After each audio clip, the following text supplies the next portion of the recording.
All right. That should do it. We should be live, everybody. How's it going? Good to see you all here. Hello there, Bruce and Reckless and Vaxer and Third Death and Joel Mead, Adam, Hungry Moogle, Alex the Nerd Gamer. Hey, Jem, what's up, man? How you guys all doing today? I hope you're having a good day. I'm having a great day.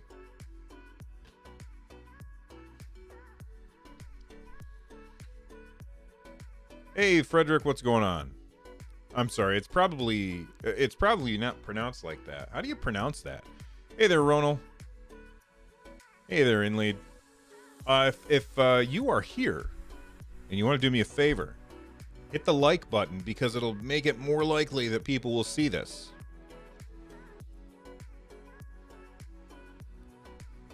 Hey there, Doris. Rabbit, how's it going? It's good? Frederick is good? Okay. I figured with all those little accents in there, I was probably pronouncing something wrong. Oh, that... I just remembered. Hold on. What's the... I just got to bring this up in case. My dashboard. And we'll go solo and activity feed and pop out. And then I can close that and stick back to there. And then let's do this. Awesome. There we go. Hey, look at that. Pierce Cargith became a member 2 days ago. Thank you very much, Pierce. I do appreciate it. We appreciate the support. You are awesome. You're from Quebec and speak French. I am from near Quebec. I live near the Thousand Islands. Hey, Doodle Bump. Doodle Bump, isn't that a game? Like, that was an iOS game, wasn't it?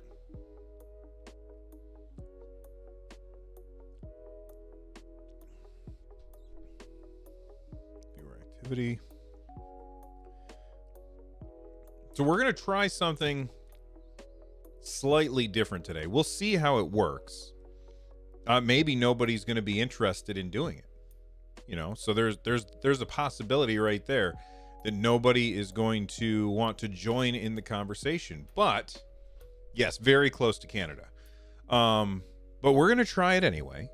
For those of you who don't know, we've got this new feature over on our community Discord called the Arcade.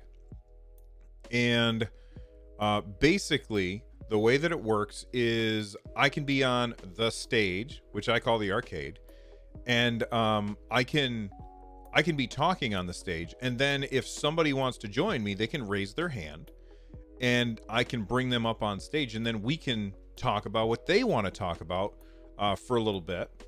Now, I probably am going to limit this to just members, and that is not a money grab.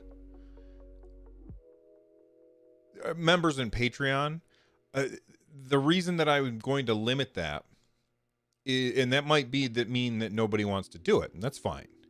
But the reason I'm going to limit it is because it will cut down on the trolls who would use it in order to do horrible things. But it's only limited to members when it's a live show on YouTube. So what I'm going to do is in a little bit, I'm going to hop into the Arcade. If you have yet to join our Discord, or maybe you've already joined the Discord and you're a YouTube member or a patron, and you haven't linked your accounts yet, that'll give you time to get that done. But in a little bit, I will open up the Arcade and we'll be in there talking about stuff. And look at that. There's already people in there listening. Oh, gosh. Let's talk about video games. There we go. Open the stage.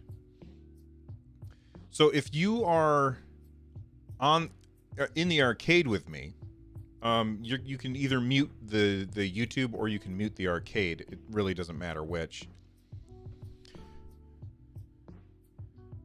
So that is a thing that we will try. And if you have your accounts like matched, then I'll be able to see who's a YouTube member, and I'll be able to promote people up to talk. What if someone's not a member or a Patreon? Then I just won't pick them to talk, because if I pick them to talk, then they could troll me.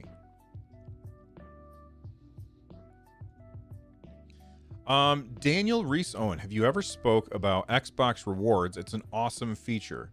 You know what? As somebody who still can't get a damn Xbox, no, I haven't talked about that. But maybe I know that Joel Mead, who's a mod. Mods are obviously they can jump in there too. I know that Joel Mead, he's a big Xbox guy, and I think that he also takes full advantage of the Xbox rewards. So he might be able to tell us more about that. Hey there, Bowser. Yes, the biggest trolls are the mods, but they're the trolls in the right way. They're the trolls that don't ruin everything. They just make fun of me, which I'm fine with. I've never had a problem with somebody making fun of me. I just don't want people coming in there and, you know, like screaming expletives and stuff. Bowser is also a reward nerd. Well, Bowser, Daniel Reese Owens is asking about the Xbox rewards. If you want to talk about that, you can hop in there as a mod. You don't have to raise your hand. You could just hop in, I believe. Alex the Nerd Gamer. I'm just going to call you Alex from here on out. What are my opinion about the PlayStation future? You know, man, PS4 really ticked me off. The things that Sony was doing last gen was not cool. The PS5, we have one here in the house. I haven't used it myself. That's fair, Bowser. I haven't used it myself. It belongs to my son, and he has Call of Duty on there, and I have zero interest in playing Call of Duty. I have no interest at all in playing that game. It's just not my style of game. So like I haven't played it because there's nothing on there that he has that I would be interested in, and I'm not going to buy a game for his system because most of the time he's using it and I wouldn't be able to use it. So I really don't have an opinion on the PS5 yet. However, I will say that like Sony, the PS5 is the fastest selling console of all time, I think, at this point, or at least the fastest, like the best launch of all time might be a better term, which is hard to believe since nobody can get their hands on one. Like the fact that it took me 4 months to get my son his PS5 for his Christmas present is ridiculous. Absolutely ridiculous that I had to struggle so much to get my hands on it. As far as, you know, what do I think of the future? Microsoft is kind of killing it with Xbox, like in a big way. They're absolutely nailing Game Pass. And in the short term, Sony has a bunch of exclusives that a lot of people are interested in, like the next God of War, the next, they got the Miles Morales Spider-Man. But the lure of Game Pass, where you have you pay a one monthly subscription and you have access to lots and lots of games, that's very, very compelling. And I think that really undercuts what Sony's doing. Of course, you know, there's rumors that Sony has a counterpunch to Game Pass. I'm very interested to find out what that is. But the thing about all of the different platforms is that they're all trying to do things differently, which I find to be incredibly interesting.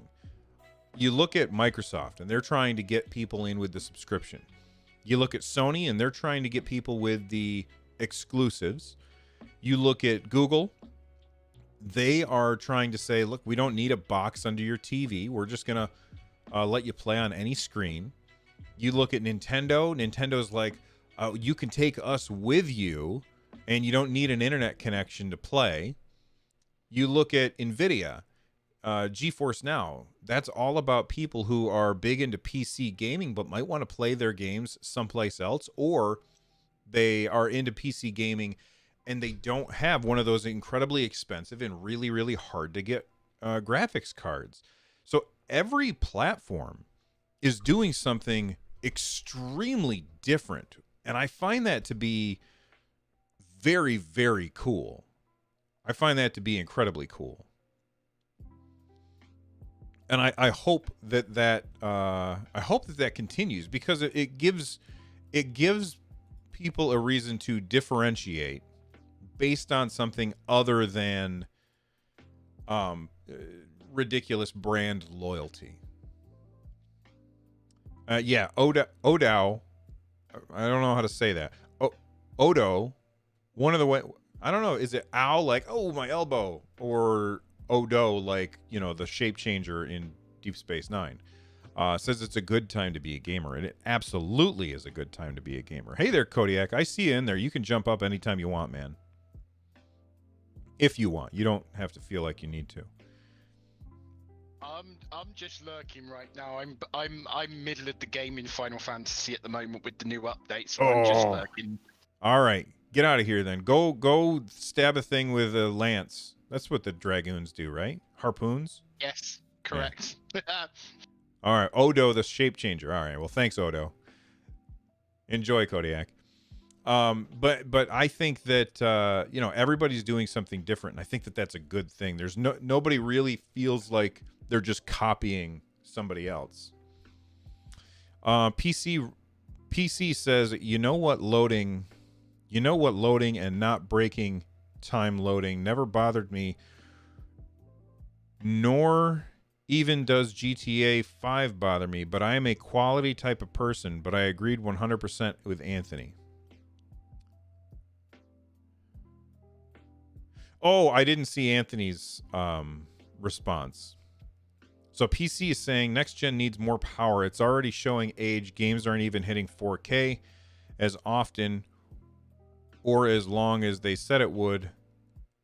And as games get more and more sophisticated, especially with ray tracing. Well, all right. So what you have to remember, and this is probably less true than in the past. Not what you said. What I'm about to say is probably less true than in the past. And that's that when you hit a new generation,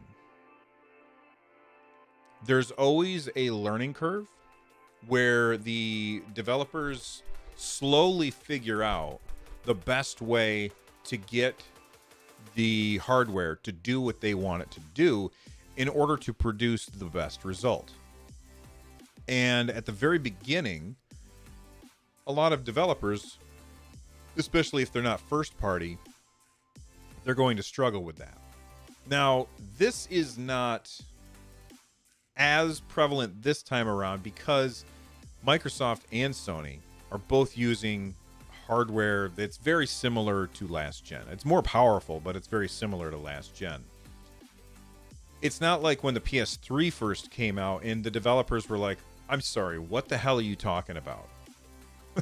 When the PS3 came out, developers were really, really scrambling to figure out how to get the hardware to do what they wanted it to do. So it's not as true this time around, but it is still a little true.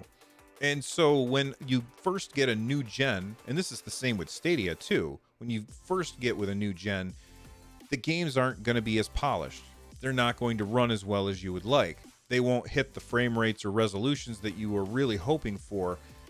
But the games that come out near the end of the development cycle, that's going to be a lot better. So the games that you see on the Xbox and PlayStation and on Google Stadia, at first, are going to be very different than the games that you see in a couple of years. Now, is the new consoles underpowered? I guess I should use proper grammar and say, are the new consoles underpowered, like PC is saying? Well, if you compare them to a 3090, yeah, they're going to be underpowered. when you're comparing them to PC hardware, they're going to be underpowered. But the difference is it's an all-in-one solution. It's a box that you just buy and you're done with it. When you look at Stadia, you don't even have to worry about that. You don't buy anything. You just buy the game. And I, for one, am willing to pay a lot less for slightly worse quality and still experience the same game and have essentially the same amount of fun. That doesn't mean that your particular vision of how you want gaming to be is wrong. It just means it's different than mine. And the awesome thing about video games is that we can disagree and still come together as gamers.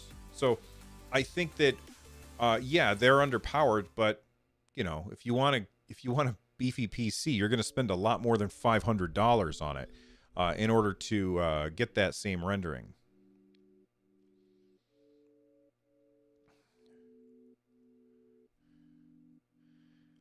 In Alex the Nerd, Instinction is coming to Stadia this year. We have a strong community. Instinction, is that the dinosaur game? I think it's a dinosaur game. And I think that I think Lord Vivek is correct that they're looking at a Stadia port.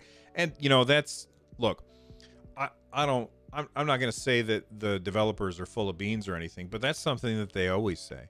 Oh yeah, maybe, yeah, we'll look into porting it to the Switch. We'll look into porting it to Stadia. I mean, that's the same thing as when your kid says, "Can we have ice cream for dinner?" and mom says, "Oh, yeah, we'll see." Hey Lloyd, what's going on, man? The last tweet he said that they would port the game 100%. Well, I mean, we'll see. Just like mom and the ice cream, we'll see. Oh, crying out loud. I can't answer the phone right now. I'm working. And PC says they don't disagree with me at all. That's fine. By the way, if you are a member, if you have access to either memberships or the Patreon, for my Patreon, just because it's linked to the Discord, if you have access to that, then you can jump into the arcade, and if you have a topic that you want to talk about, you click on the little raise your hand button. Actually, I should probably show people what that looks like. So, show? No. Desktop? Game? That's not it. Yes, it is. All right. So if you look right here, this is Discord. If you're in Discord, there's a button down here where you can, yours might look a little different than mine because I'm the host, but you can raise your hand. And then it's going to pop you up on the left-hand side. And I can click on yes. And then you would be up here with me and you'd be able to talk and stuff. That's a really cool feature.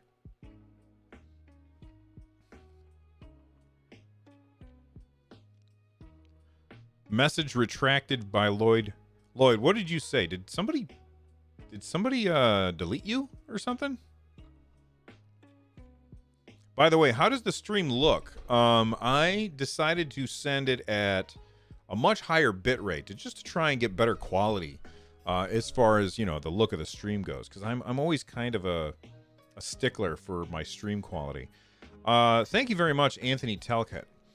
He sent in a super chat, and oh, you deleted you. Okay, Lloyd. He said, "I love these open mics. Have you tried another class other than Devastator? Reflect Bullets is my favorite power for that class so far." I gotta be honest, Anthony. I really want to like that game. I really do. And everything about the game seems right up my alley. But it's so buggy that I just can't be bothered. I just can't be bothered to play it. It's just too buggy.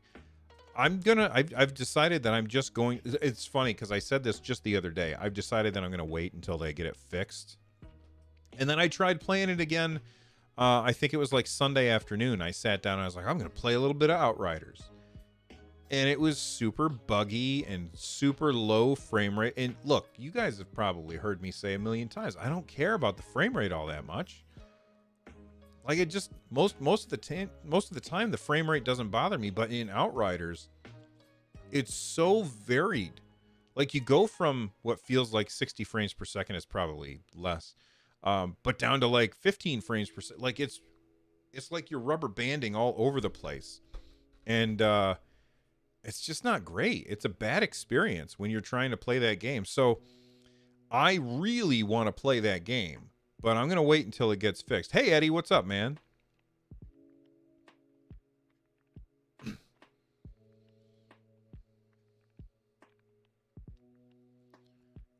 Some YouTubers use Shadow to live stream. I mean, I can see why somebody might do that. For me, Shadow is too laggy. But they don't have anything near me. Like when we were talking to our point of contact over at Shadow, she was very specific. She said, "Here, try this. We don't have any data centers near you, Bill, because you live in the middle of nowhere. We don't have any data centers near you. Try this one." I tried it. It was bad for me. Worked really great for Lloyd. But honestly, at the end of the day, their business model is not sustainable. It's not sustainable at all. They just don't charge enough money for what they're doing. I don't see how that can work. There we go. We're starting to get more people into the arcade. But so far it's people who I don't recognize. And I'm not going to pull people up that I don't recognize unless they are, you know what? Here's what I'll do. If I recognize your name and you got your hand up, I'll pull you in. If I don't recognize your name, if you're somebody new, I'm not going to pull you in unless you're a member or a patron, just because then I know who you are. Lloyd says, played some Outriders multiplayer with my son last night. When on the same network, it was laggy and filled with issues. Were you guys both playing on, what were you guys playing on, Lloyd?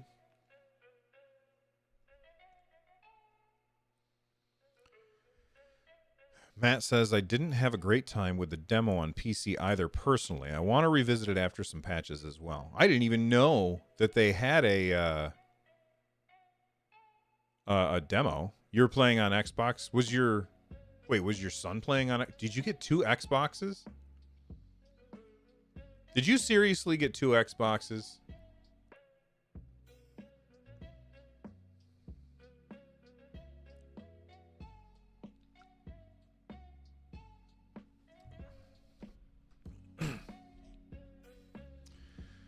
Evercade's announcing a new console? That sounds cool. I didn't buy the last one, but I know Lloyd has all of them. Hey there, Bernard. What's going on, man? Oh, there you go. Yeah, Lloyd stole my Xbox. I know. Any idea why the Outrider devs are radio silent concerning the Stadia version? Probably because they're busy working on it. I mean, I don't know. The thing that I always say, is that transparency is always better than being quiet about something. As long as you're transparent. You don't go on out there and say, hey, everybody, it's going to be fixed next week. What you say is, we're working on these things. We hear your concerns. We're going to do our best to get it done as soon as we can. And then you keep reiterating that so that people feel like they have been heard. When you say, hey, everybody, we're going to have a fix for you next week, and then next week comes and it didn't happen, that's irritating. When you say to yourself, well, I don't want to promise anything, so I'm not going to say anything, that's also very frustrating. And I can completely understand why that kind of thing would tick people off. Like, look at what happened with Stadia and excuse me, the Borderlands thing. Like, there was supposed to be a Borderlands stream, and then it wasn't until well after the stream was supposed to have started when somebody finally tweeted out, hey, we had to cancel the stream due to some unforeseen unforeseen thing. Why didn't that happen right away? Like, there should have been somebody there at the time that it was supposed to start to say, oh man, I'm sorry, it didn't happen.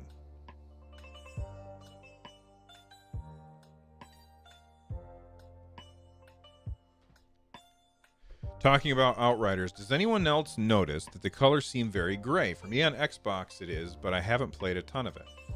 I mean, that could just be the palette that they chose. it looks very inspired by Gears of War, which has always been a very muted color palette. Like, you look at that era of video games, and they're all very muted color palettes. Now, did I notice it when I was playing? No, I didn't notice that. But maybe that's why. Maybe it's because it's, you know, coming from that, what's the word I'm looking for? That era, you know, inspired by that era. Just like when you play a game that's inspired by 16-bit games, they kind of go for that style. That's, you know, that 16-bit style. Maybe that era of muted color palettes is what inspired the people who are working on the People Can Fly. Eddie Player 1. Bill, I'm bothering you later about your camera panning. I want to know all the secrets. So I've got these two motorized cat feeders on either side of my desk, right? And on a timer, they will dispense a treat. And I've set up a rig so that the camera is on my cat's back. And when one treat comes out, he walks over and gets it. And then a treat comes out on the other side, so he walks over and gets it. And he goes back and forth to get the cat, or to get the cat treat.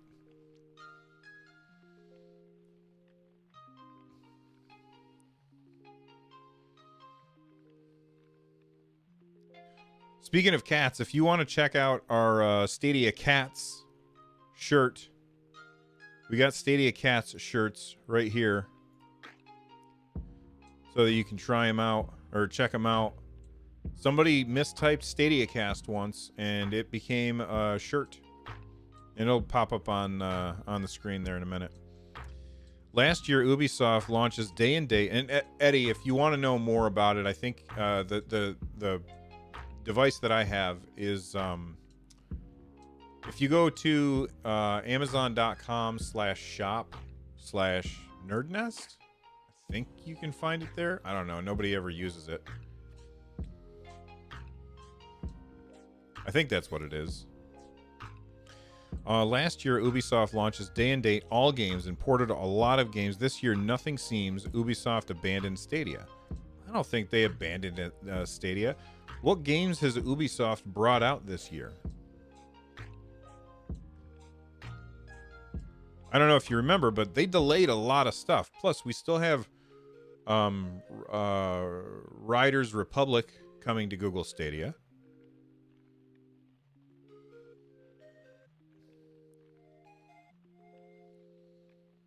And that's an Ubisoft game.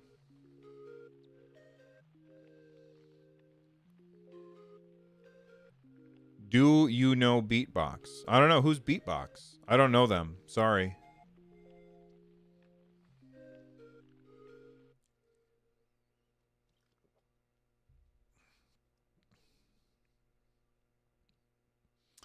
Darren Pogue says there's speculation that Microsoft and Nintendo... Oh, did the cat thing not come up? I clicked it. Thanks, Lloyd. I don't know what happened. Sometimes the little merchandise pin thing doesn't work. Where the hell was I? Oh, now it shows up.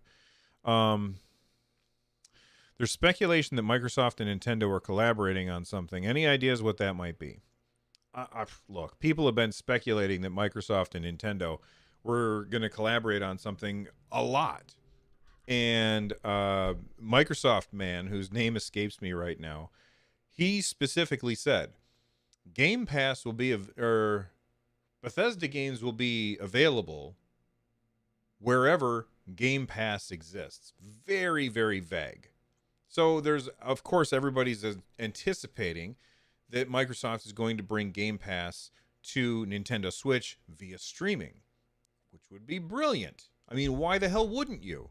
That's a win for Microsoft because that means more people are subscribing to Game Pass.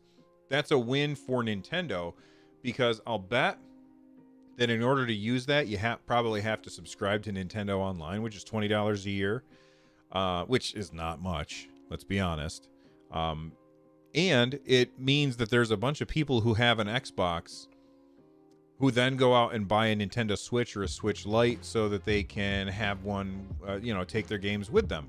And maybe, just maybe, they'll end up picking up a Mario game or a Zelda game where otherwise they wouldn't have. So is that a win for Microsoft? Yes. Is that a win for Nintendo? Absolutely. Will they do it? I don't know. It really... I would like to believe that Nintendo would... I think Microsoft would do it in a heartbeat. I think convincing Nintendo to do it is the hard part. I think that's the part where Nintendo is like, yeah, I don't think so. We're not doing that. But you know what? Nintendo has collaborated with Microsoft in the past. We've got Steve from Minecraft in Smash Brothers. Microsoft has brought other games to the Nintendo Switch that they published.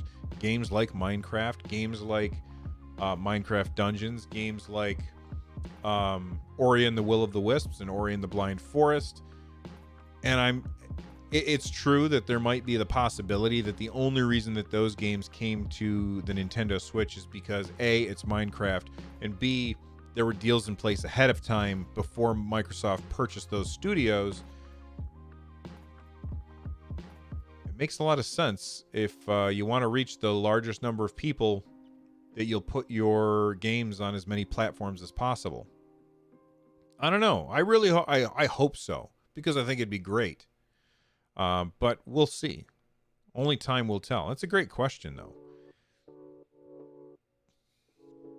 Bernard Baker says, now that Outriders is out, Resident Evil 8, along with a large group of indies that have been announced, what other games are you looking forward to on Stadia in 2021? Well, the thing about Stadia is that they don't tell us much ahead of time, which I think is a good thing. But we don't know what games are coming out. Like, I'm sure that there are games that are coming out this year that we know about. In fact, if I go to the subreddit, which I'm going to do right now, that's Patreon. Where's the subreddit button? There we go. They're both orange, so I always confuse them. If I go to the Stadia subreddit, and on the right-hand side, I don't know if I can show this to you guys. Where is it? Show? No, it's broken. Hold on a sec. Let me fix Edge.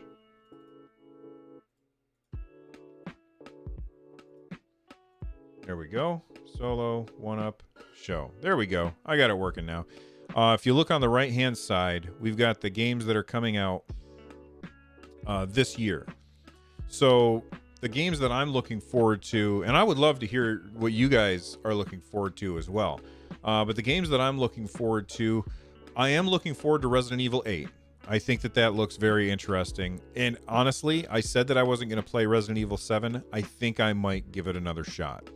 Although I have to start from the beginning because I think I shut it off without saving, which makes me mad. All right.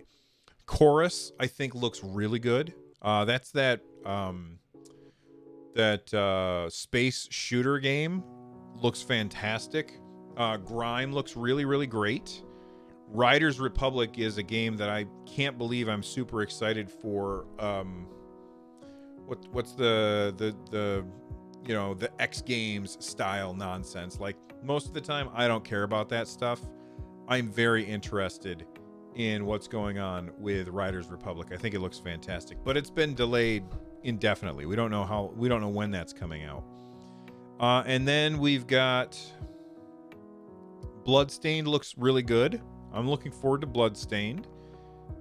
Not looking forward to RBI Baseball because those games are terrible. I would love if they brought Super Mega Baseball 3 to Stadia. Let's see. Nothing else is jumping out at me, but what I'm always looking forward to is when things get announced that they're like, hey, by the way, this is coming out next month, and we hadn't told you about it before. That's always great. I like it when they do that.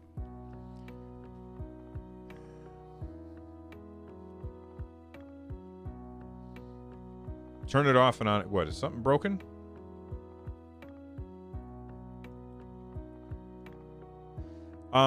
It doesn't make sense to have Game Pass on Stadia because you could just have it on Chromecast. Kodiak Moonwolf, I see you there. Did you pop in because you got things to say? No, I was just popping in to say the turn it off and on again was meant to be when you said about you were fixing Edge. Oh, yeah. Well, every time I turn it off, Edge breaks in OBS, which drives me crazy. So, but then I have also asked a question in chat as well. So, I didn't see it. What did you ask? okay, so here's a question for Bill and chat. If you could pick one single player game and one MMO to bring to Stadia, what would you pick? And I bet I can guess what your MMO is going to be. Much like you can probably guess what my MMO would be. I only get one? One single player game, one MMO. Oh, that's impossible, dude. I can't choose between World of Warcraft and Final Fantasy 11. I can't. I love both of those games so much. Or not 11, 14, sorry. That's such a hard decision. You know, I would have to say Final Fantasy 14 because it's so well optimized for the controller, and I don't want to use WASD.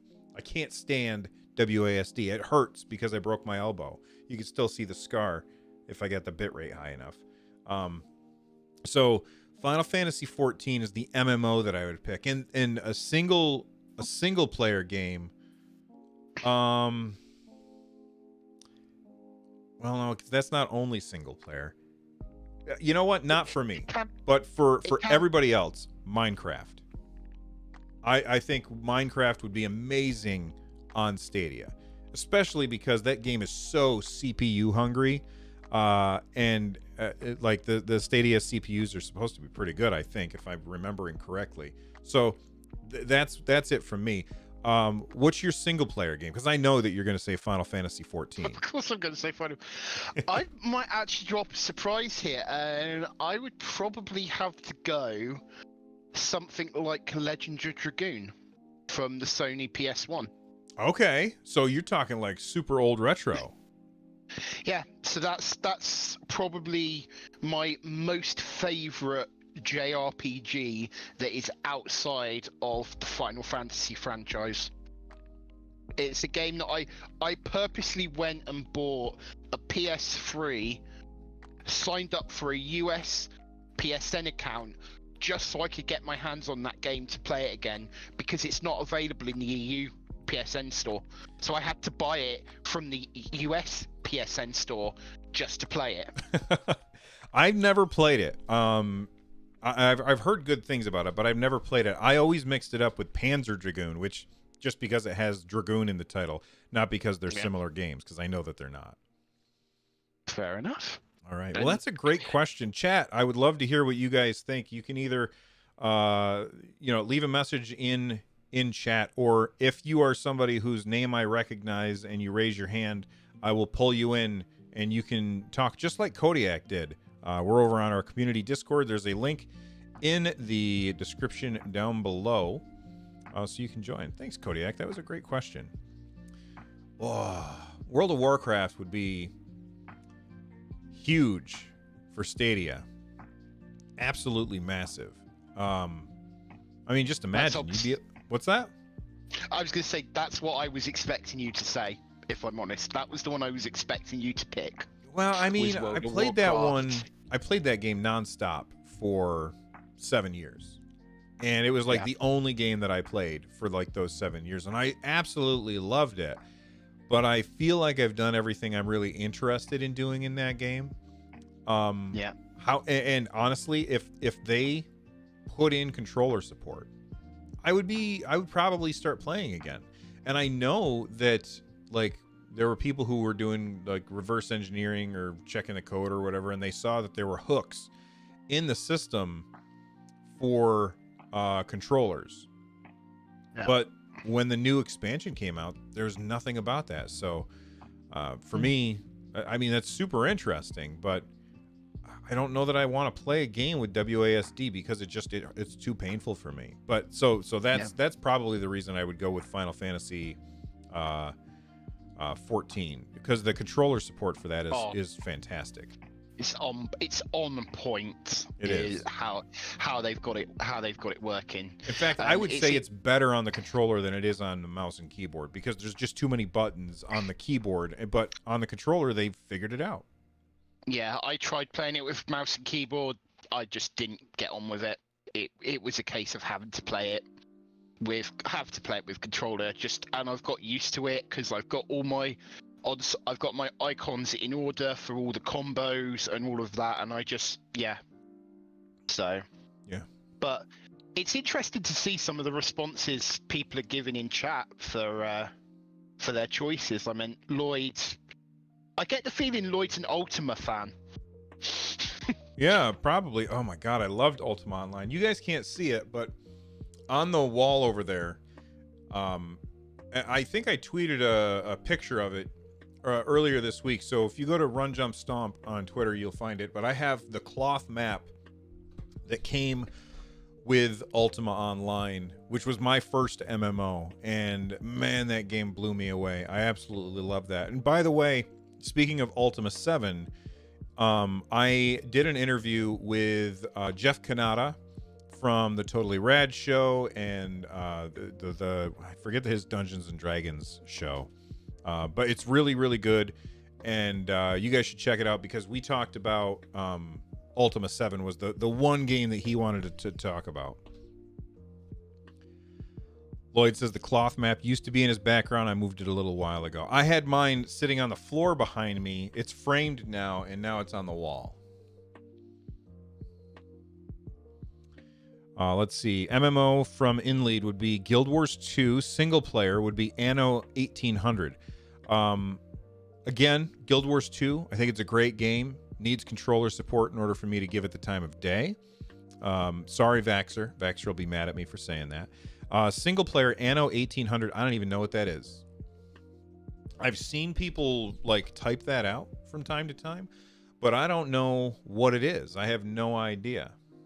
I've never seen any gameplay. I'm guessing, and I'm probably wrong. I'm guessing that it's one of those games where it's like a World War whatever shooter, that kind of game. It's a city building real-time strategy video game. So that could not be further from the truth. You could not be. But I just from my knowledge of it, that's actually a pretty good pick because if memory serves, that can be quite a resource-intensive game. So to put it onto Stadia and take that off of your computer's resources, then yeah, that would be a no-brainer. Mm-hmm. Absolutely. And then you could play it on a Chromebook or on your phone or wherever. You know, another really good game that would be great for Stadia would be something like Civ. I mean, I know that we've got Humankind coming from Sega later on this year. It was delayed, but something like Civ, being able to play that on any screen, the same save, that would be pretty great. Alex the Nerd says World of Warcraft and No Man's Sky. John McLaren says MMO Guild Wars 2 absolutely. Controller support should be possible to do, though it's not implemented right now to my knowledge. It's not. I did play Guild Wars 2 with a Steam controller for a little bit, and it worked really well, except for there was like one or two abilities that they just didn't work as well. I couldn't be quite as quick as I needed to be with the mouse because the Steam controller basically, instead of having, is it right there? Oh yeah, it's right behind me. It's dusty because I haven't used it in forever. That's the Steam controller. For those of you who have not seen it before, look at all that dust. Don't look at all the dust. All right. But these two pads, this was my favorite controller for a very long time, until the Nintendo Switch Pro controller came out. But these two pads, they have like haptic feedbacks underneath them, and you can feel underneath the pad like where you're touching, which is really weird. And they feel almost like you are using a pair of trackball on underneath each finger. And it works really fantastic. The coolest thing about the Steam controller, which makes it fantastic even if you don't have one, is the software that came along with it, because the software allows you to customize your controller a ridiculous amount. And this is just really, really cool. But the customization is really the thing that drives it. It's so crazy what you can do with it. You can also, like, you can have the trigger set up so that if you pull it a little bit, you're hitting one button combination. You pull it all the way, there's a different button combination. You can push your thumb on one side of it and it brings up like a wheel if you want, and you can customize what buttons the wheel does. So it really allows you to use mouse and keyboard stuff on a controller. Unfortunately, you have to get it working with Steam, and getting Guild Wars 2 to work with Steam was kind of a huge pain, and I always kind of struggled with it. Real quick before I go any further, we did have a couple of people become members, and we were kind of talking at the time, so I didn't say anything, but thank you to Gramathan Bongle, that's a funny name, I like that, for becoming a member, and Carlos David Cervantes. Cervantes? Yeah, Cervantes. Cervantes was one of my favorite characters in Soul Calibur. You guys remember Soul Calibur? That was such a good game. I remember playing against Cervantes all the time. My main character that I used was Kilik, but Cervantes was also really cool. He had the best look to it. CIM says, oof, the Steam controller. I can't find the dongle to mine. Sad how that one went for Valve. I noticed earlier today how bulky and not ergonomic it is, though. The thing about the Steam controller is that you don't hold it like you... Where's my camera? You don't hold it like you do a regular controller. You have your hands up above it instead. And once you get that in your head, it kind of clicks. Joe Ponji says Diablo 2 Resurrected and Diablo 4. Those are the two games that you would have. I can see that. I would prefer to just have Diablo 4. I'm not really interested in Diablo 2 Resurrected. Nothing against the game, but I have no nostalgia for Diablo 2. I played Diablo 1. I loved Diablo 1. And by the time Diablo 2 finally came out, I was playing Ultima Online. And there was no way I was going to stop playing Ultima Online to go play Diablo. Nothing against Diablo, but my friends were playing Ultima Online. So that's what I kept with. And then when Diablo 3 finally came out, I ended up getting caught up on the story by watching videos on YouTube in order to find out what happened. By the way, I see that there's some names in chat that I remember, or in the arcade that I recognize, like Bethlin, and Eddie Rick, and Merkin Gamer, and Third Death, and Unfairest Llama. I recognize your names. So if you guys have a thing that you want to, you can raise your hand and I'll pull you in. If not, that's fine too. Let's see. It's not a super terrible controller. I agree. I'd have to dig further into the depths of ancient tech stashes in order to find that dongle, I'm sure. The thing about the Steam controller, it needs a Gen 2. I think the first gen was really good, but it needs a Gen 2. They need to fix the things about it that weren't as good. I will say that the buttons are way too... the triggers... Or not the triggers, it's way too clicky. It doesn't need to be that loud. You never played Diablo 2 either? The Diablo series is really good, and there's a reason why there's a million Diablo clones out there. You know what I mean? Literally, a million of them. There's so many Diablo clones. Like Torchlight. Torchlight is fantastic. If you've never played Torchlight, you are missing out on a really, really good game. George says, now that Stadia closed down all of its internal developers, do you think they will pay other companies to develop exclusive games for them? I don't think it makes sense. Look, if they want to throw money at somebody to get exclusivity, that's fine. But I think the better move is to use that money and just say, hey, you're making this game for Xbox and PlayStation and PC, port it to Stadia. More and more devs are moving in that direction of what's the Vulkan, of supporting Vulkan. More and more devs are moving in the direction of supporting Vulkan. So I think that over time, it's going to be easier for devs to port to Stadia. And I'm not interested in exclusivity. I don't want other people who aren't interested in Stadia to not be able to play games that they want to play. And yeah, they could boot it up on Stadia, but not everybody has the internet to handle that. Not everybody can do that. Because not everybody can do that, it doesn't make sense to make that exclusive. I'm sorry there, Anakin. I don't recognize your name. I mean, I obviously recognize your name as Anakin, but I can't pull you in because I don't recognize your name, and you could be a troll. All right, be part of the community a little bit more, and I'll pull you in. It's got to be a name that I recognize, though. I1 says Grim Dawn and Path of Exile. Path of Exile. Wait, which is the one? There's one that's a ARPG like Diablo, and then there's another one that has a P of something. Oh, that's Pillars of Eternity. So Pillars of Eternity is the CRPG, and Path of Exile is the ARPG, I think. Paths of Exile would be fantastic, although I think there's a sequel now, so I would prefer the sequel to the original, in my opinion.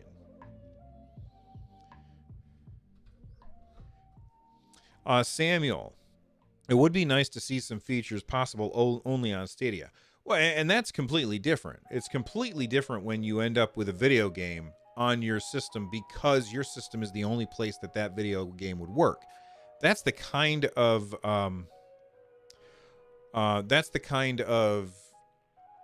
what's the word I'm looking for?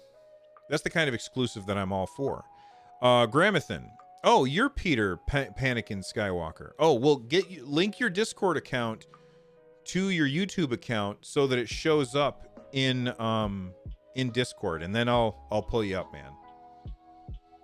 Gramathan says Crata is so fun, but there's no one playing. I think that the reason that no one's playing Crata is not because it's not a good game, but because it's too hard to create.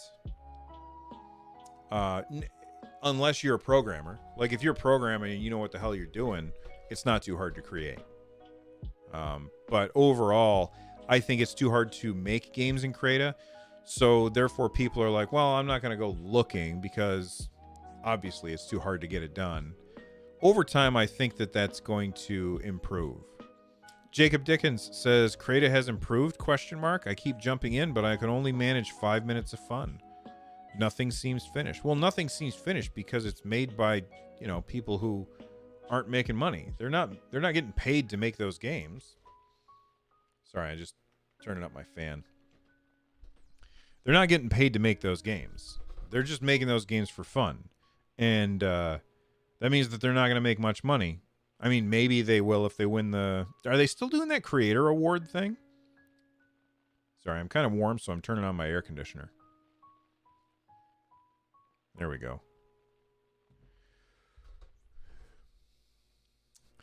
Let's see. Perry David Van Dillen says, would a Stadia controller make it even better, or would that not make a noticeable difference? Oh, you were playing Killer Queen Black on Stadia last night and was impressed by how smooth it was. Gameplay was indistinguishable from playing on Steam, and that's without a Stadia controller. Oh, okay. No, I don't think it would make it better. And the reason why is because it's like platformy. So even if there are mistakes, like, it's not super precise control kind of game. Even if you do have input lag, you're really not going to notice it. And if you're not going to notice it, then it doesn't matter. But for all other games, you're better off with a Stadia controller because it does feel better. And it's a really good controller too.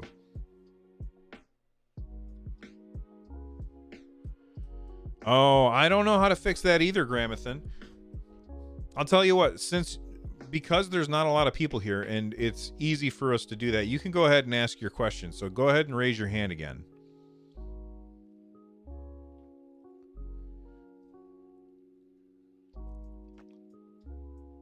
And Kodiak, thanks for trying to fix it, man.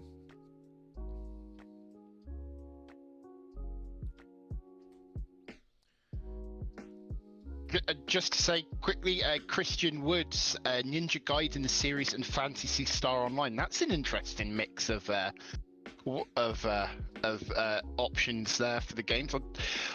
I'd like to check out Phantasy Star Online at some point because I know they've obviously bought it back. So I played the Or original Fantasy- Fantasy Star or Fantasy Online Star. on shoot, what was it? I think it was on the Dreamcast. It's a really long time ago. And I really liked it. I never played Fantasy Star Online 2, but the new one that like they just like Fantasy Star Online something. Whatever It's it's not called. 3. I don't know what it is. It is 3, but they're not calling it 3. That looks really cool. Now, as far as Ninja Gaiden, it all depends on which Ninja Gaiden you're talking about. If you're talking about the original Ninja Gaiden, I'm all for it. But if you're talking about the newer ones, then I'm not. All right, Peter. Let me turn. So I clicked on your invite, and now you're here. What's on your mind, Peter? Hi, I didn't have a question necessarily, but earlier when you were talking about exclusives, I just thought that was interesting. I don't know, what do you think? Is there any solution other than just pushing crossplay really hard to stop games from having no players? Because, I don't know, Creative, we just got on the other day, and there's some really advanced, really good-looking levels on there, but again, like two people per lobby, maybe. Well, I mean, when you're talking about Crata, you have to remember, and I don't know, that's on PC now, right? I think so, yeah. Okay. Even when you're talking about Crata, a very small subset of people are going to be interested in that game. Not because it's a bad game, but because it's a very, very niche kind of title. Mm. And it's not free to play, is it? I think it still is if you're a pro member, but not for anyone else, unfortunately. Right. Which So maybe you it look should at you look at the number of people who are playing on Stadia. It's going to be small because it's a new platform. Not as many people are interested. Plus, it's not available in all regions either. And then you look at and that's where it's free, but only if you're a pro member. So, and maybe we're wrong about that. And okay. People in chat are saying it is free to play. Okay, thank you for the clarification, everybody. Oh, wow. So if it is free to play, then yeah, the real solution is for more games to support what's the crossplay, where you can play it with if I'm on a PlayStation, I can play with you, and you can play on Stadia, and it doesn't really matter. And as time goes on, I think that that's going to be more the norm. Last gen, we had platform holders that were fighting against that. They didn't want that to happen. Some were actively making sure that it wouldn't happen. And because of that, a lot of developers didn't put time or resources into making crossplay a priority. As time goes on, now that, Sony and Microsoft and Nintendo and Stadia have all said, we're all good with cross-platform. Now you'll see more games do that. The problem is that it takes a really long time to make video games.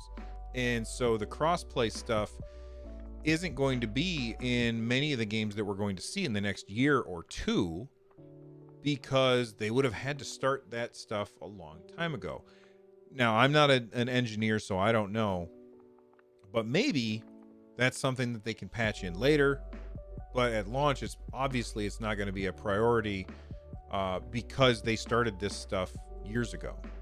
Thank you very much for the question, Peter. I think it's a good one. I do think that crossplay is incredibly important, though. I think crossplay needs to happen everywhere, all the time. But it's just going to take time. Do you suspect at all that it has anything to do with them dropping the in-house studio, like to the lines of there's no reason to make exclusives for our platform if there's not enough people on our platform to play these exclusives? No, I think that Google looked at the idea of making exclusives for the platform, and they said this is very, very expensive, and we can better spend money by getting. Look, I'm going to change gears a little, and when I answer this question, I think that the real way around this is that Google said we will get a bigger bang for buck on our investment by getting the games that people really care about on our platform, right now, if you went back 6 months and you did a poll, and I know that there was a poll that asked this, and it said, what are you excited for on, or what do you want to happen on Stadia? And one of the options was exclusives from Google. And the other options were third-party games like Fortnite and Resident Evil and like that stuff. Way more people are interested in that third-party stuff than were ever interested in the first-party stuff. Now, I'm not one of those people. I've never been a platform, I've always been platform agnostic. I play everywhere as long as I can get my hands on the damn thing. So I'll eventually have an Xbox and I'll play on it. And we've got a PS5 downstairs and I'll play on that eventually too. So if something is exclusive to one of those platforms and I really want to play that game, I'm sure that at some point I'll play it. But being able to play a game, like a lot of people, they just want to be able to play the game that they want to play on the platform that they want to play it on. And they want to play GTA 5 on Stadia because that means that they can play the same game wherever they are. That's way more compelling to a lot more people than exclusives from Google. I'm not one of those people because I'm more interested in them doing what they can only do in the cloud. That's what's very interesting to me. So as far as everybody, when they closed SG&E, like for me, that was the most disappointing thing. But for others, it's not nearly as big a deal. However, the internet made it a big deal. Anyway, that's a good question. Thanks. I'm going to bring in Bethlin because I do recognize that name, although I don't think I've ever said it out loud. So I clicked on the button. You can start talking here. There you go. Hey, Bethlin, what's up? What's on your mind? Cheers. I just want to chime in on the previous discussion a bit, and because I think what you got to keep in mind is a lot of the time exclusives are sort of made to sell the systems in a way, and Stadia doesn't really need that. I think that is also something to take into account. Oh yeah, talking about why they closed it, because like PlayStation needs exclusives to sell PlayStations, and sure you could play it through now, but Stadia doesn't really have that problem. They don't really care about selling controllers because you don't need it. That's sort of the point. I absolutely agree with what you're saying. In fact, Lloyd and I have made this argument on the show 1,000,000,001 times, but it's always better to hear it again because you got to remember that the reason that you have an exclusive, and I've had this discussion 1,000,000,000 times, the reason you have an exclusive is to sell the box to put under the TV because nobody's going to buy the box that goes under the TV if they don't have a reason to. Google is not selling you a box that goes under a TV. They're saying, go to our website and play the game that you buy. That is very compelling all by itself and doesn't need to have an exclusive in order to get you to try it. Now, are there people who won't try it? Yeah. Are there good reasons why you don't want to use game streaming? And I'm not even just talking about Stadia. Of course, there's a lot of reasons. Maybe you have terrible internet at your house. Maybe you have bandwidth caps. You know, there's a lot of reasons why somebody might not. Maybe you don't live in one of the regions where it's usable. There's a million reasons why you might not want to use it, but eventually those reasons will all go away as the internet gets better and better, as the codecs get better at encoding and decoding stuff. It's going to be easier for people to do cloud gaming. And right now, it's like people don't believe that it's possible. But every time somebody tries it and they're like, "Oh, okay, I see it. It works. I finally understand." That's when suddenly people are going to be like, "All right, well, I'll try out GeForce Now. I'll try out Stadia. I'll try out xCloud when it comes to those little dongles that Phil Spencer was talking about putting in the back of a TV." I think cloud gaming is the future, and honestly, I think that there's a possibility we might be on the last generation of boxes under our TVs because the internet's getting better. Yeah, you also got to take in mind the fact that a console generation is usually like 5 to 10 years. and considering like how much will technology change in the next 5 years, at least, or more. So yeah, I think you're right. I think there might be another console generation, but I'm doubtful, honestly. Gotcha. Sorry, I got distracted by somebody in chat. Could you repeat what you just said? I was distracted.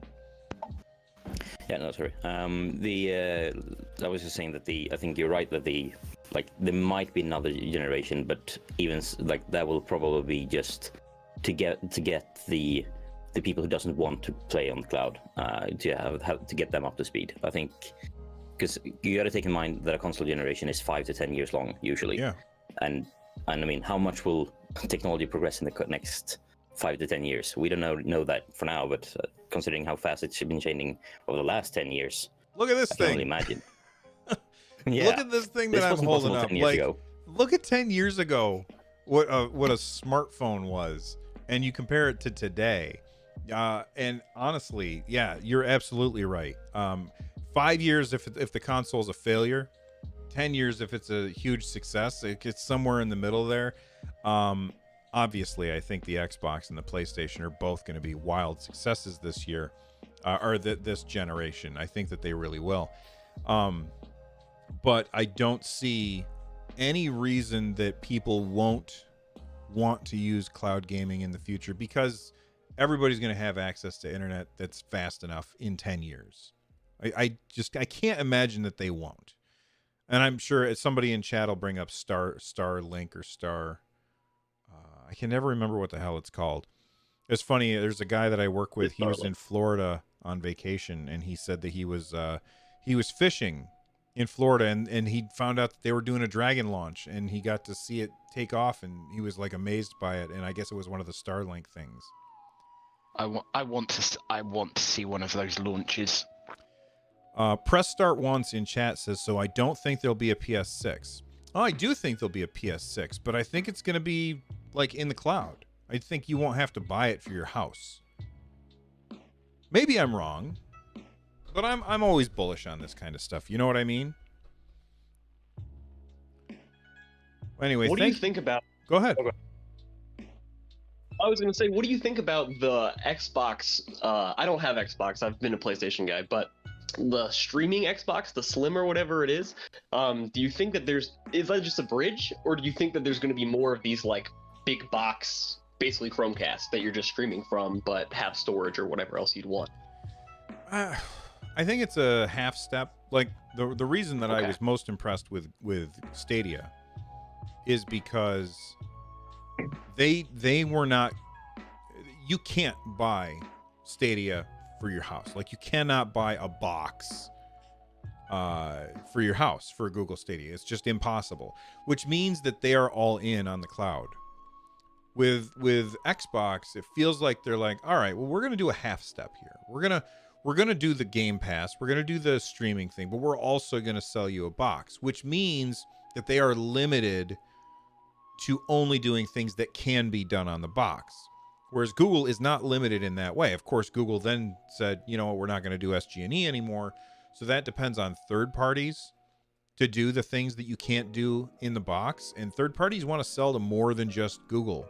They want to sell to Microsoft. They want to sell to PlayStation. And so I don't know. I feel like that limits what you can do with whatever they call xCloud, which I forget what they call it now. They changed it. Yeah, Coda's on stream, Fisto. You can be on stream too if you have a comment.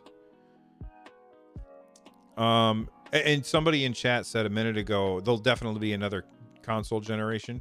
I think it's definitely possible. I mean, I could be wrong. There definitely won't be 2 more console generations though. But we'll see what happens. We'll see what happens. The PS6 will be implanted in your head. What were you saying, Peter? Oh, I just wanted to ask, have you historically been a PlayStation or an Xbox guy? So I'm been a Nintendo guy, really. But I don't have like an allegiance to a platform. I never have. Right. I've always bought Nintendo stuff. But then when the PlayStation came out, I had a PlayStation. Then when the Xbox 360 came out, I had an Xbox 360. I didn't have a PS2. When we went to the next generation, so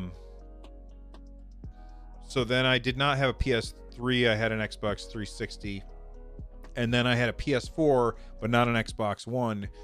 And now I have a PS5, but it's not mine. It's my son's. That's the one that he wanted. I want an Xbox instead, so that's the one I'm going to get. I've never been somebody who says I like this and this is the only good thing. Like even iOS. Like I swapped back and forth between iOS and Android. I got the first iPhone, and then I had the iPhone 3G, and then I switched to a Samsung Galaxy Note 2, and I had that for a couple of years, and then I switched back to iOS. I always make the decision based on, at the time, what makes the most sense to me. And right now, Xbox makes the most sense to me because of Game Pass. If PlayStation had a Game Pass equivalent, then I might have to change my mind, but I don't know. I know that they're talking about doing that, but I don't know. Right. Yeah. Yeah, have you seen anything in the news? I want to say I saw a headline earlier that there's maybe rumors of Nintendo partnering with Xbox, maybe on the newer whatever the Pro Switch is that has better graphics or upscaling or whatever it's called. Have you seen anything about that, or is it just hearsay? Well, look, it's all hearsay until Microsoft and Nintendo actually say something about it. This is definitely something that I'll cover on Nintendo Switchcraft, which is a podcast that comes out each week about Nintendo. If you guys haven't checked that out, make sure you subscribe wherever podcasts are. And of course, it comes out here on the YouTube channel on Mondays early for members. I'll definitely talk about it on there. But yeah, I have seen that, but I've seen the same stuff that you guys have. So it's all rumors and speculation.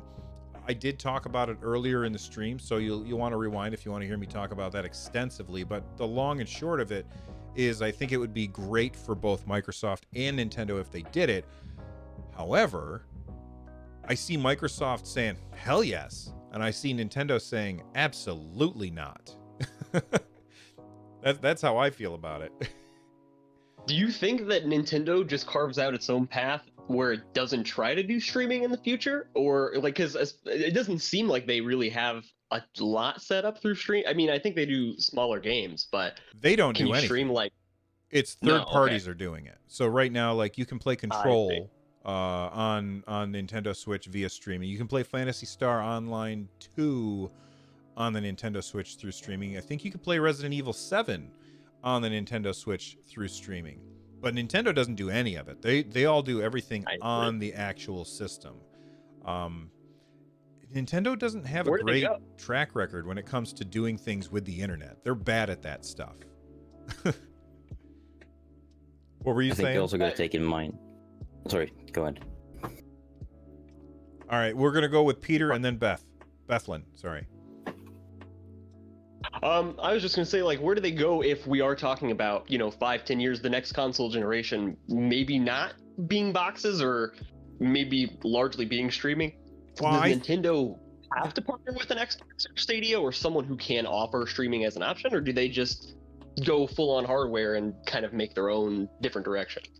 You can never predict what Nintendo's going to do, ever. But I think that at some point, Nintendo is going to be dragged kicking and screaming into the future, whether they like it or not, because people will be like, listen, it's just too easy for me to do everything else everywhere else. But they're going to wait until they have to do it. They're not going to do it before then, because that's just what they do. What were you going to say, Bethlyn? I was just going to say, you got to keep in mind the fact that there aren't that many people that Nintendo could team up with in case they wanted to go down the streaming route. I mean, they would team up with Amazon or they would team up with Microsoft. Yeah, Amazon, Microsoft, and Google. Probably, maybe Facebook or IBM. Those are probably the only ones that have the capacity for now, at least. Mm-hmm. And when I say... And building something like that out is expensive and takes a lot of time. It does. And when you're talking about Nintendo teaming up with them, that doesn't necessarily mean Nintendo teaming up with Stadia. They are teaming up with Google for the servers, or Nintendo teaming up with Microsoft, not Xbox. So, yeah, it's possible that they team up with Xbox, but it's more likely that Nintendo just says, oh, can we just rent some Azure servers? or can we rent some servers from Google? Just like with Activision has that deal with Google to use Google servers for Activision games, but we don't see very many Activision games on Stadia. In fact, the only Activision game that we have on Stadia at this point, I believe, is that samurai game, which Sekiro, and that was published by somebody else for Stadia. It wasn't actually published by Activision for Stadia, so there's something else to keep in mind as well. Somebody asked me earlier if I was going to keep doing these arcade screams. No, not screams, streams.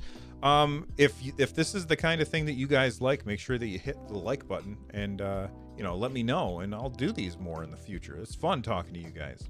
Anything else on your mind, Peter? I would ask, just out of curiosity, did you ever get to play, and this is in relation to Crata, did you ever get to play the Little Big Planet series on PlayStation?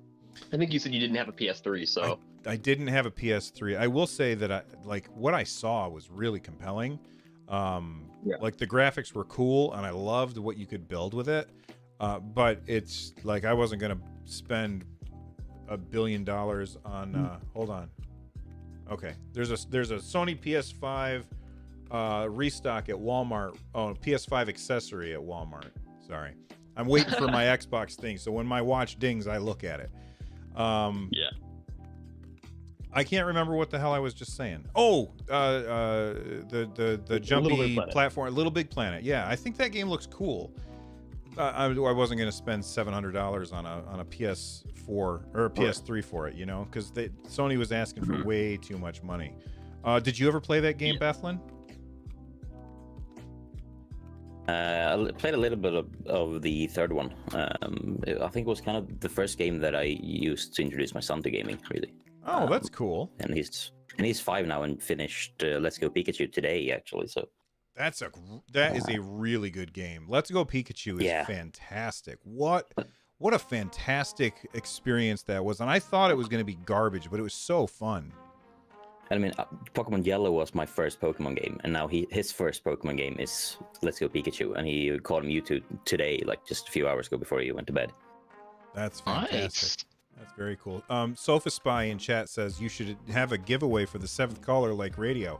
No, I'm not going to do that, but what I will do is right now, I'm going to paste this code into chat, and you guys can use that code to get some free Stadia Pro time if you've never used Stadia Pro before. That was given to me by our good friend Richard, who, if he was here, I'd tell him to promote his stuff, but I don't. He does a lot of different stuff, so I don't know what he would want to promote right now. But there's a code in chat for people to try out Stadia Pro if you've never tried it before. And thank you to Richard. He couldn't use it because he had already had Stadia Pro and he bought a Lenovo laptop. But there you go. The last number is a number. You have to try a different number. Do you ever play Little Big Planet, Kodiak? No, I've like you, Bill. I've always been kind of a Nintendo guy growing up. So had the NES, the SNES, the N64, the GameCube.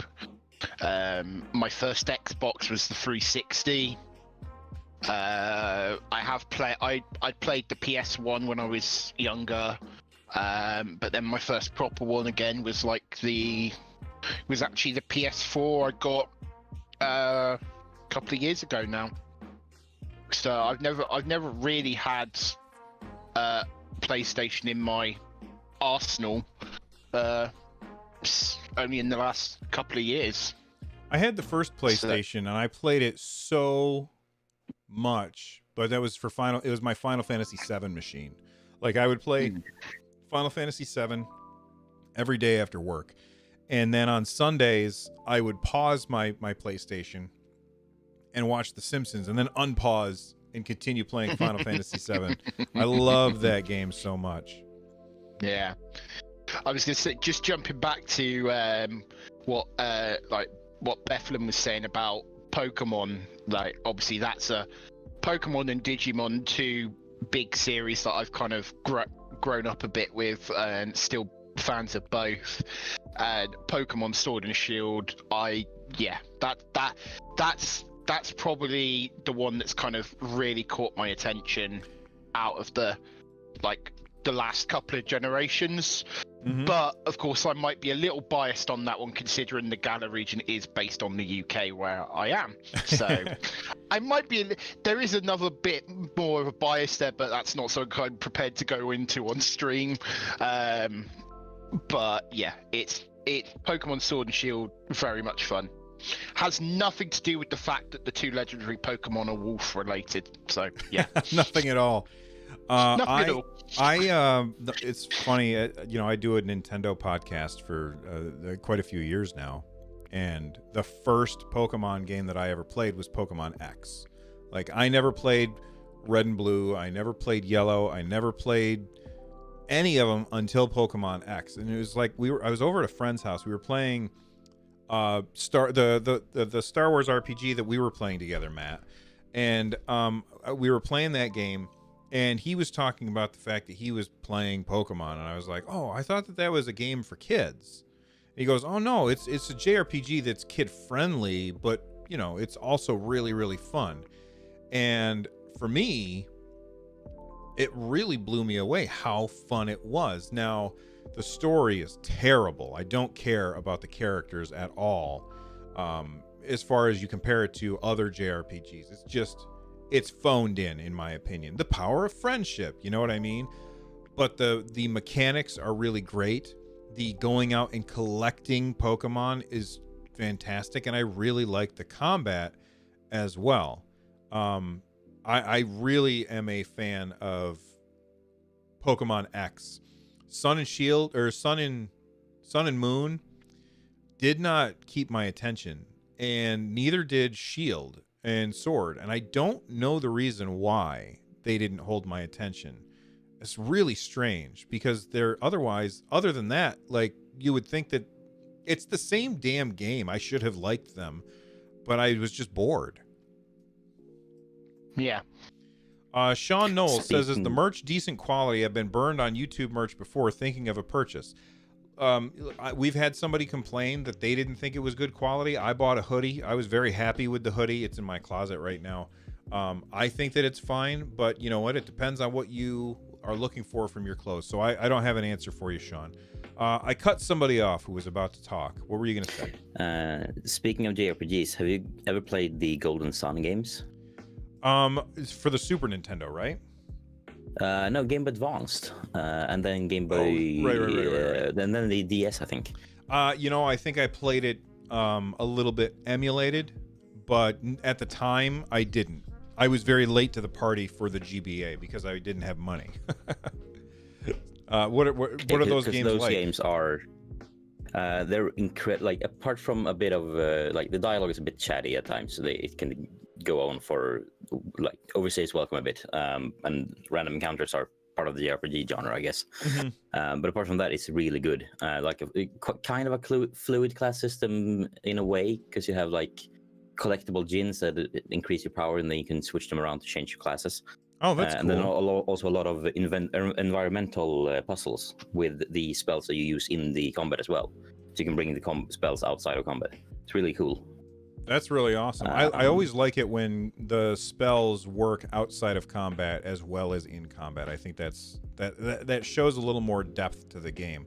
I've heard people recommend the Golden Sun games a billion times, but I just never sat down to play them. Hungry Moogle says they're made by Camelot Software.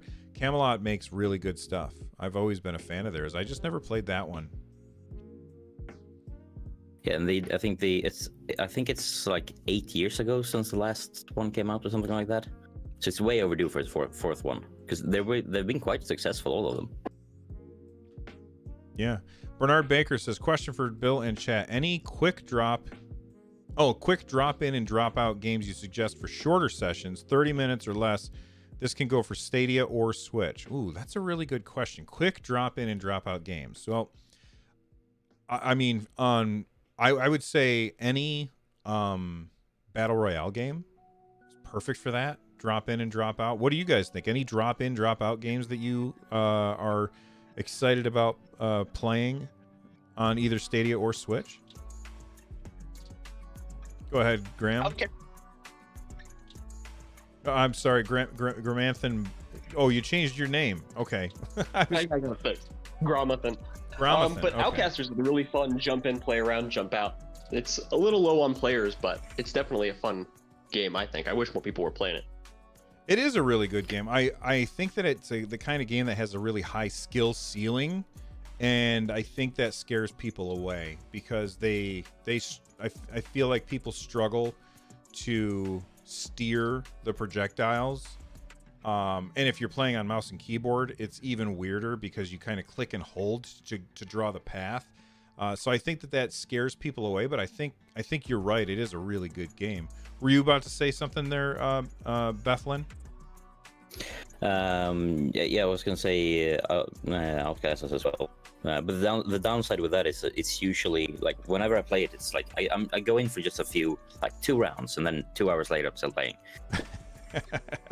That happens to me with Pac-Man. Pac-Man Mega Tunnel Battle on Stadia is absolutely fantastic. It's very sit back and relaxed kind of battle royale game.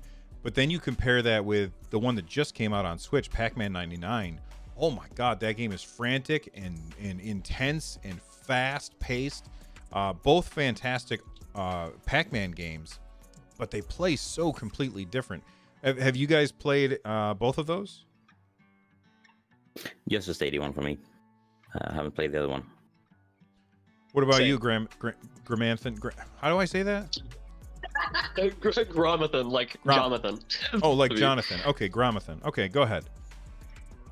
Oh yeah, I've only played the Stadia one too. I've never been super good at Pac-Man, so not really my cup. What about, speaking of cup of teas, what about you, Kodiak? Which ones have I read? Those Pac-Man Battle Royale games. Have you tried either of them? No, I haven't actually. I've tried the Bomberman one once or twice, Mm-hmm. but I haven't tried any of the Pac-Man ones yet. Yeah,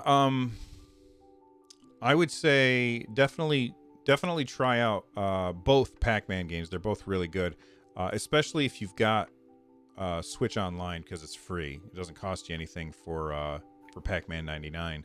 But then you brought up Bomberman. Bomberman's another really, really good one of, drop in, drop out. It doesn't take long to play, 15, 20 minutes at most. You could probably play 3 matches of Bomberman in 15 minutes. That game's fantastic too, and it plays really good, and it's free. It doesn't cost anything on Stadia. So there you go, Bernard. There's a whole bunch of games for you.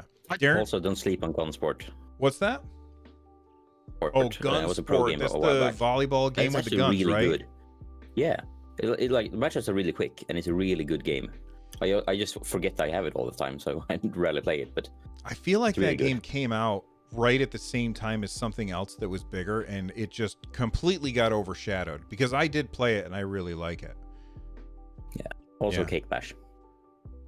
Cake Bash, I feel like it's essentially Mario Party, and if they had a board for you to go around on, it would do better instead of just going It's from cuter mini game than to Mario mini Party, game. though. What's that? It's cuter than Mario Party, though. You're not wrong. You're not wrong. But I feel like the game would be more interesting to people if it had like a board game component to it. It's really fun though. I like it a lot. Yeah. I'd like to just chime in and go, games that you can like pick up and put down quite easily. I'm gonna suggest Hades. Now, as people who know me know that I absolutely freaking love that game, and I will sing its praises to the guy. And he's bought it 3 times. And I've bought it 3 times, twice on the Switch. That because of how that because it saves after you complete each room. I would class that as one that you can pick up and put down as you need. So, because you don't have to complete a run in one go, you could do like 4 rooms and then come back to it later. Mm-hmm. So So that's kind of my view on it. Is I don't know about the other Supergiant games like Transistor and Bastion. Both great games. All great games. Yeah. Yeah, you reminded me of another game that's on both Switch and Stadia that's fantastic, and that's Enter the Gungeon. That is a really great game.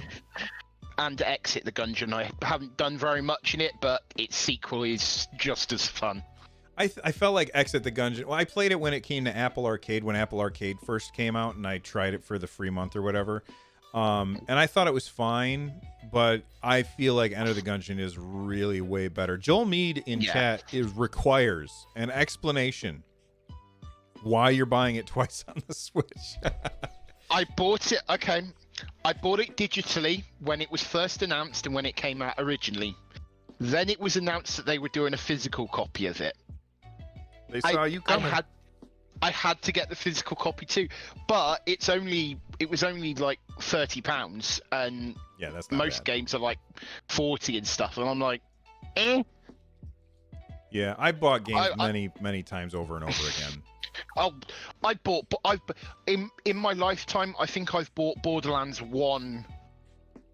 If you include like the collections and all that, I think Borderlands 1, I think I've had like 3 or 4 times.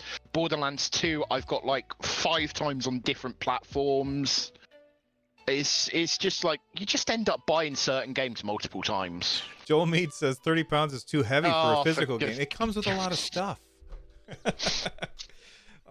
See, and he doesn't have his little troll icon here with him, so he can't even put that at the end of his sentence. You need an icon to use here, Joel Mead.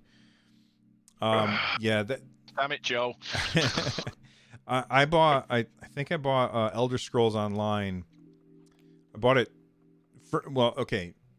Duplicate everything that I'm about to say because my son also played it with me. But I bought it on PC. I bought it on PS4. And I bought it on PC on Steam. And then I ended up buying it on PC on not Steam so that I didn't have to have Steam running at the same time because the game is so poorly optimized. And then I got it on Stadia, although I think I got a review copy of it for Stadia. But, you know, and so there's all those, plus I duplicate all of those purchases for my son so that we could play together. So I know what you mean, man. I bought games more times than I should. Hell, Final Fantasy 15, I bought on the PS4. I bought on Stadia, but I have 2 Stadia accounts. One of them was when I first signed up. I signed up with the wrong email address, and they can't change my username over. But then they helped me out and got me a second account back when it wasn't easy to make an account. But I had already bought Final Fantasy 15, and I was like, well, I want to have it on my main account. So then I had to buy it again. So I bought that game 3 times. I still haven't beat it once. Final Fantasy 15. Yeah, I've got that 3 times. plus I've got the Pocket Edition on the Switch.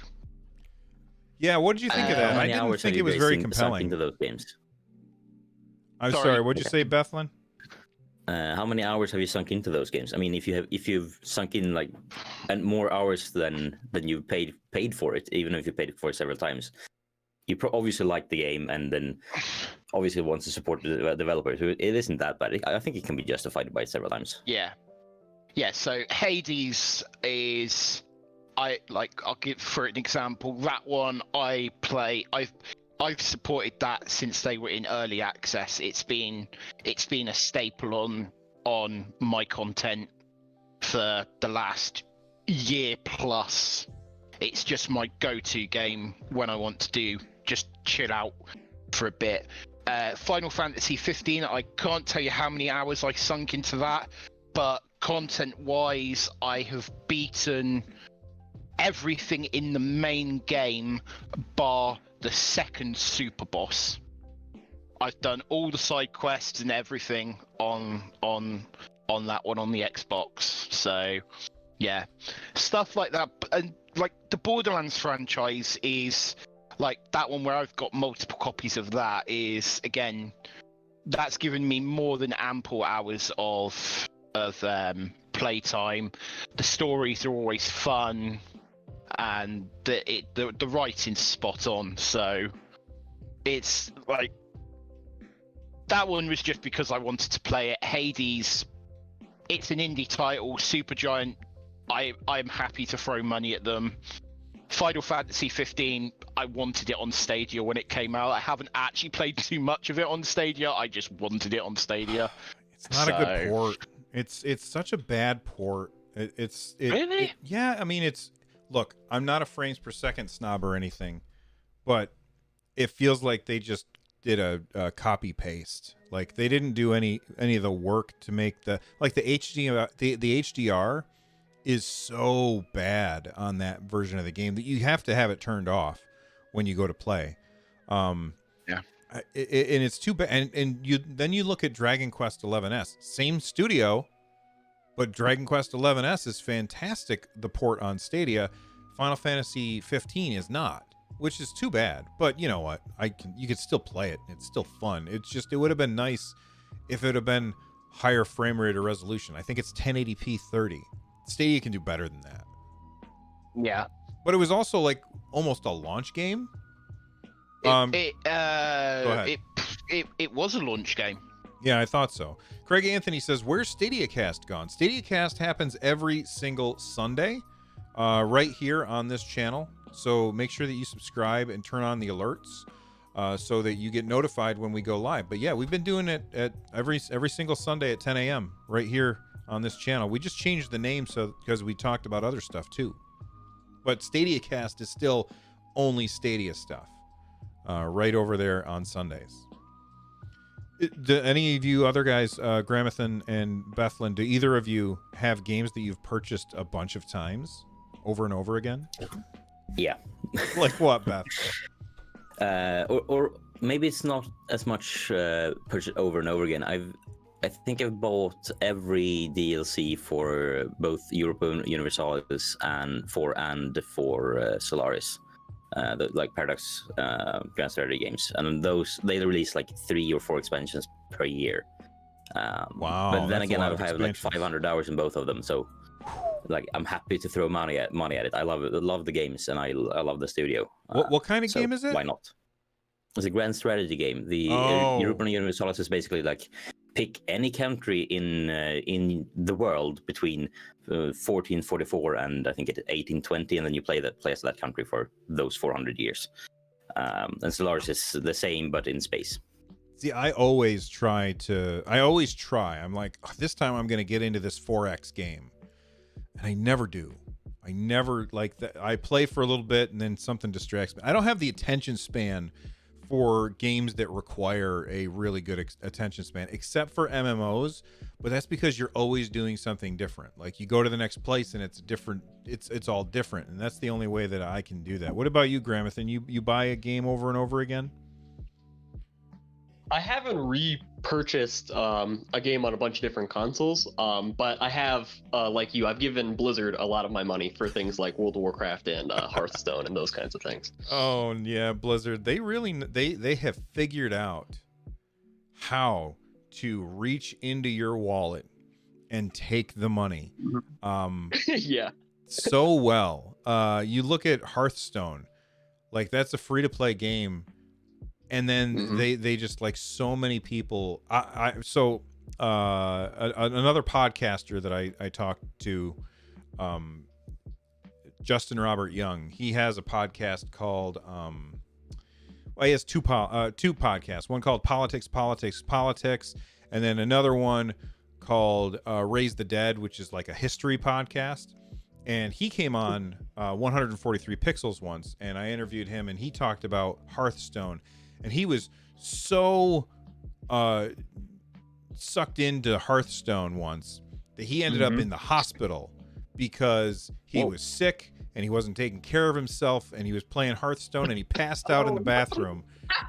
You got to listen to the podcast to find out more. He was hardcore, and he's also really, really funny. That sounds crazy. It does sound pretty funny. Yeah, he's a good guy. It's a fun game. And they keep adding new modes to it too. When it first came out, it was like just regular, kind of like a Magic the Gathering or Yu-Gi-Oh or whatever, like ranked card game. And now there's a bunch. There's like an auto battler. They have like a lot of random. It's like just kind of random group or one-on-one board games now. But there's like 4 or 5 different games within it. It's really good. I played it a bunch when it first came out.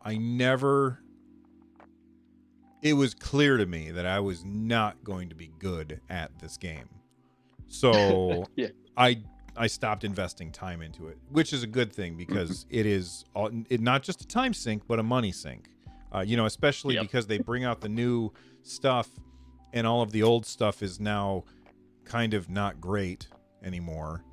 Cycles out and everything. Yeah, they cycle out the old stuff, which is the kind of thing that, like, I remember when I was playing with our Kodiak Moonwolf with our friend Bravd. I was playing this game, a tabletop game called HeroClix. You have these little superheroes like Spider-Man and Batman and stuff like that, and they have these little dials on the bottom, and you could turn the dials to change how much damage your character had taken.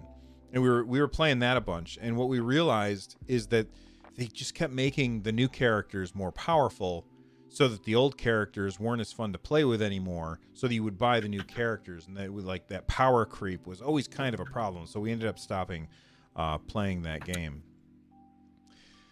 Craig Anthony says, you talk about Shadow Cloud Service and maximum settings cloud server. Lloyd and I have talked about Shadow, but they filed for bankruptcy. And so I wouldn't recommend that you invest any money over there because they're struggling real bad to keep going. But when Lloyd used it, he had a really good experience. When I used it, I didn't have a good experience because I don't live anywhere near. I live in the boonies. All right. Well, I got to say thank you to Kodiak and Gramathan and Bethlin for hanging out with me and chatting with me. I'm going to go ahead and close the arcade down, and I'm going to wrap up the stream. But you guys are awesome, and thank you very much for calling in. I appreciate it. Thank you also to everybody who's here in chat with me. I know that we're not quite at 2 hours, but my daughter's coming over today, and we saw her yesterday, which was awesome. But before that, we hadn't seen her for a year, so I want to wrap up and clean up some stuff around the house. But thank you guys for hanging out with me while I talk about video games. And if you want to see more of this open mic, this real open mic with the arcade and everything, let me know. And stay awesome, everybody. I really appreciate you. Bye.